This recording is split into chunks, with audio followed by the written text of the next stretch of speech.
Israel রে Iran গাজার মতন পরিবর্তন করিতেছে।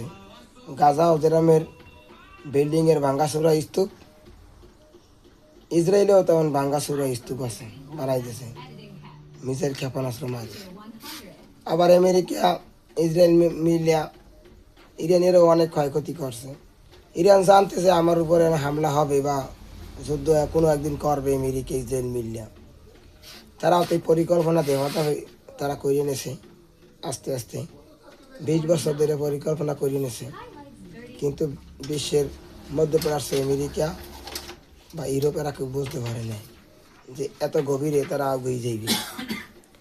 কিন্তু এই যুদ্ধে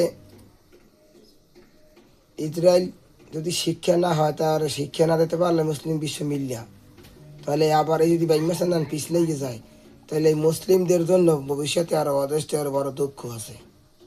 এর সে আরও ভয়াবহ নামাই দেবে এই ইহুদি রাষ্ট্রগুলো।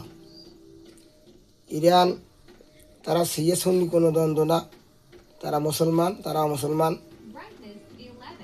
কে সিয়া কে সুন্নি ইয়ে বিচার করার সময় নাই, একতা হইয়ে সবাই মিলিয়া আশা করি এক হইয়ে ঝাঁপাই করা উচিত।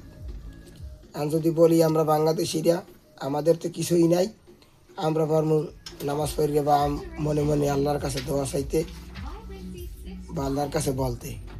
কিন্তু মধ্যপ্রাচ্য মুসলমানরা যদি তারা সাপোর্ট না দেয়, তাহলে তো আর করার কিছু নেই। আল্লাহ হেফাজত করেন মুসলমানদের।